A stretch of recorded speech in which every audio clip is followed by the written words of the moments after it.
Hello tout le monde, bienvenue dans cette nouvelle vidéo. Aujourd'hui, je vais encore vous faire une vidéo sur le TOEIC et comment j'ai réussi à avoir 940 points sur 990.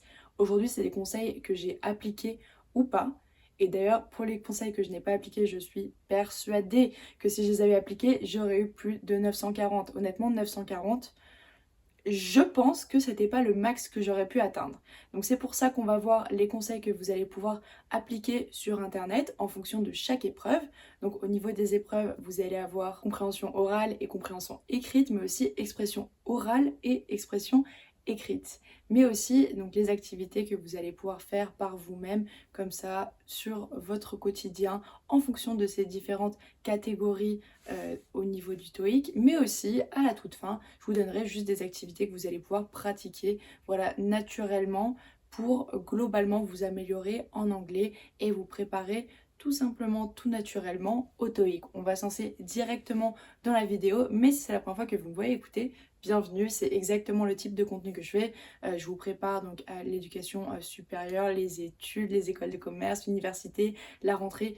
Bref, je vous invite à aller vraiment fouiller sur ma chaîne si ce n'est pas déjà fait. Et aussi évidemment à liker, à vous abonner, à partager, ça m'aiderait énormément. On va commencer donc par les activités que vous allez pouvoir faire sur internet, plus ou moins gratuitement d'ailleurs, et pour pratiquer votre compréhension orale.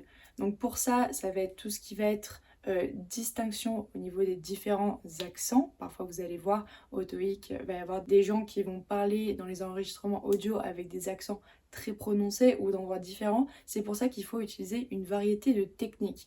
Donc pour ça, je vous invite à écouter des podcasts. Il y en a énormément, des podcasts américains, mais aussi des british. Vous pouvez aussi bien les trouver sur des applications dédiées aux podcasts, mais aussi sur YouTube. Donc peu importe ce que vous regardez, est-ce que vous regardez du true crime, est-ce que vous regardez du lifestyle, est-ce que vous regardez de la cuisine, enfin bref, il y a vraiment une multitude de podcasts disponibles. D'ailleurs, si vous en voulez, n'hésitez pas à me le mettre en commentaire, je vous donnerai un peu ce que j'écoute.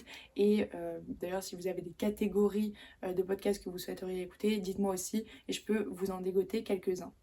Mais au-delà du podcast, il y a évidemment YouTube, il y a aussi les émissions télévisées, il y a la radio. Vraiment, je vous conseille d'être proactif là-dessus et de diversifier vraiment vos sources d'apprentissage, étant donné que, encore une fois, l'accent c'est très important, mais aussi c'est du vocabulaire que vous allez entendre qui va donc être assez large et donc ça va être hyper utile parce qu'au TOEIC parfois ça vous parle de commander une pizza mais aussi de comment faire son lit à comment toiletter un chien. Vraiment, il y a une multitude de sujets, c'est pour ça que c'est important, comme je vous ai dit, de vous diversifier au niveau de la compréhension orale. Au niveau de l'épreuve de l'expression orale, alors ça c'est un peu plus compliqué, surtout quand on est en France, tout ça, mais j'ai quelques idées pour vous aider à pratiquer l'anglais.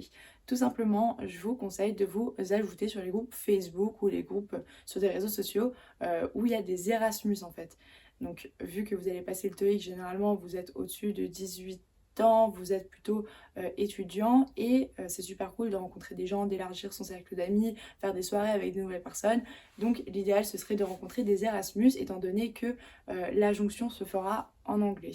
Donc essayez de rencontrer du monde. En plus vous allez voir encore une fois ça va être un vocabulaire varié, ça va être des accents de ouf, même des accents qui ne viennent pas d'Angleterre ou d'Amérique. Donc ça c'est assez cool aussi, ça va vous aider à affiner votre oreille. Donc ça peut être sympa. Après vous pouvez vous trouver aussi un correspondant ou quelqu'un, un étudiant qui en fait vient d'ailleurs, qui souhaite donc apprendre le français et vous apprendre l'anglais. Voilà, échanger comme ça.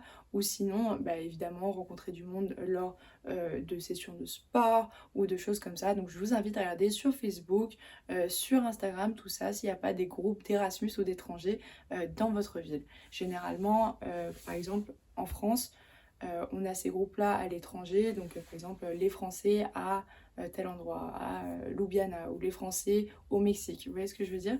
Donc ils doivent sûrement aussi avoir des groupes comme ça en fonction des nationalités, donc chercher genre British in Paris ou British in Nice, j'en sais rien.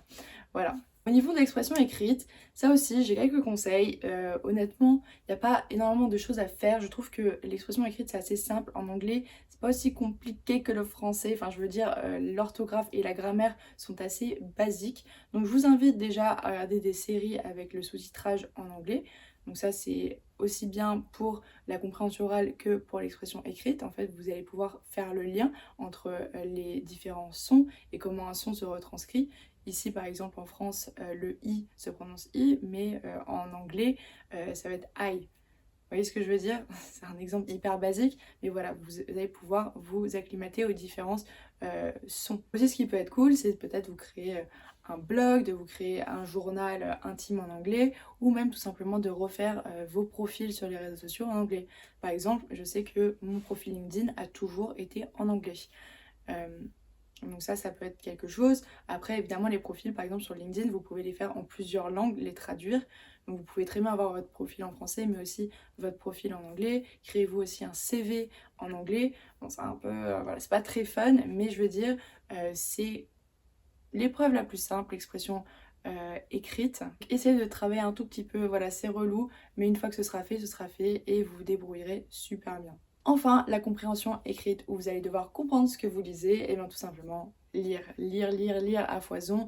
Et comme je vous ai dit juste avant, pour l'expression écrite, aussi regarder donc des documentaires, des films où c'est sous-titré, comme ça vous allez vraiment pouvoir vous acclimater à l'orthographe des mots en anglais. Donc vous pouvez lire, vous pouvez je sais pas, vous renseigner sur des sujets, regarder les news d'autres pays en anglais. Voilà, il y a une multitude de choses à faire. Donc voilà, ça va être tout ce que vous allez pouvoir trouver sur internet. Maintenant, on va plus s'intéresser aux activités que vous allez pouvoir faire dans la vie de tous les jours, qui sont pas trop compliquées à appliquer. Donc en fait, là, on va un peu procéder pareil, c'est-à-dire que pour chaque activité, on va la découper en fonction donc des épreuves du TOEIC. Comme ça, vous allez pouvoir vraiment faire quelque chose de complet et en même temps vous améliorer. Donc ça va être des mises en situation et la première est de simuler un achat. Donc tout simplement, vous allez faire semblant d'acheter quelque chose en ligne. Par exemple, vous allez aller sur un site de vêtements et vous allez donc chercher un produit en anglais. Une fois que vous serez sur la fiche produit, regardez un peu donc, comment ils décrivent les matières, quel est le prix, quel est le prix de livraison, les renvois aussi, ce que ça coûte, les détails, les commentaires.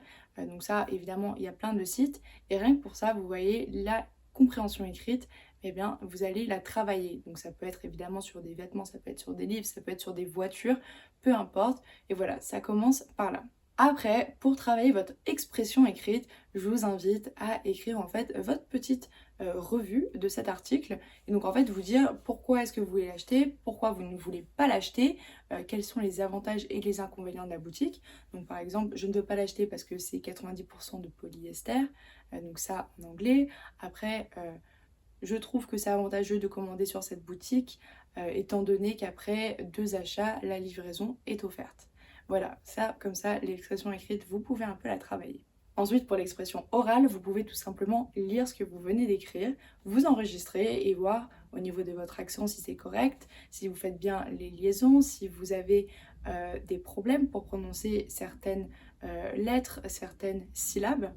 Et enfin, pour finir, essayez de travailler votre compréhension orale. Donc tout simplement, vous allez pouvoir vous rendre sur YouTube ou d'autres sites qui vont faire des vidéos en fait des produits où ils vont vraiment vous les expliquer, vous montrer comment est-ce qu'on les utilise, comment est-ce qu'on les porte.